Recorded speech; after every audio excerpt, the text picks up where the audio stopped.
नमस्कार. तुम्हालाही चकलीची भाजणी करायचा, ती दळून आणायचा आणि चकली बनवायचा कंटाळा येतो का? तर ही रेसिपी तुमच्यासाठीच आहे. यासाठी मी 1 वाटी फुटाणे घेतलेले आहेत. हे आपण मिक्सरच्या भांड्यामधून दळून घेऊया, त्याचं पीठ बनवून घेऊया. आता हे मोठ्या आकाराच्या भांड्यात काढून घ्या.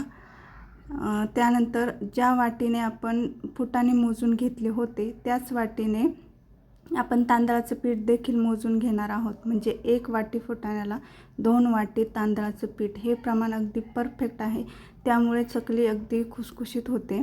आता मिक्सरच्या भांड्यामधून 2 बटाटे आपण पेस्ट करून घेऊया, म्हणजे वाटून घेऊया. थोडं पाणी टाकून बटाट्याची पेस्ट बनवून घेऊया. हे बटाटे मी उकडून घेतले होते, कच्चे बटाटे घ्यायचे नाहीत.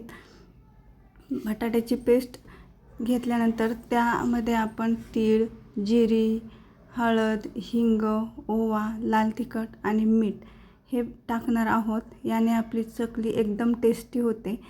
हे पदार्थ छान पिठामध्ये मळून घ्या. पीठ अगदी पातळ बनवू नका किंवा अगदी घट्टही बनवू नका.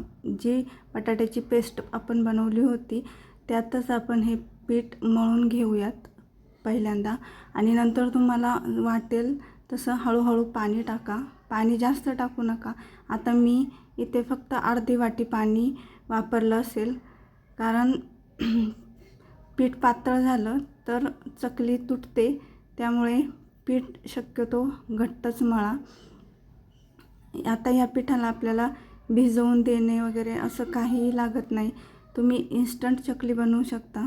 आता पीठ मळून मी चकलीचा सोऱ्या घेतलेला आहे, म्हणजे चकलीचं भांडं घेतलेलं आहे. त्याला आतून तेल लावून घेतलेलं आहे.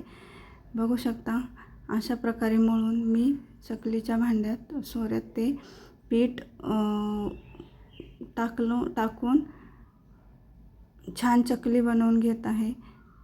मी डायरेक्ट तेलातच चकली बनवत आहे, कारण मला हे चकली बरणीत भरून ठेवायची आहे. तुम्हाला हवं असेल तर तुम्ही छोट्या छोट्या चकल्या बनवूनसुद्धा तळू शकता. मी इथे तेलातच ही एक मोठी चकली बनवून ती तळून घेत आहे, कारण मला हे बरणीत भरून ठेवायचं आहे. आता बघू शकता, ही चकली महिनाभर तर सहज टिकते. तुम्ही प्रवासासाठी जात असाल किंवा मुलांना मधल्या वेळेत खाण्यासाठी स्नॅक्स म्हणूनसुद्धा ही एक परफेक्ट रेसिपी आहे. आता चकली दोन्ही बाजूने आपल्याला छान आलटून पालटून तळून घ्यायची आहे. बघा, चकली कच्ची ठेवू नका, त्यामध्ये बुडबुडे येईपर्यंत तळून घ्या. थोडासा कढीपत्तासुद्धा टाका, कढीपत्त्याचा फ्लेवर खूप छान येतो.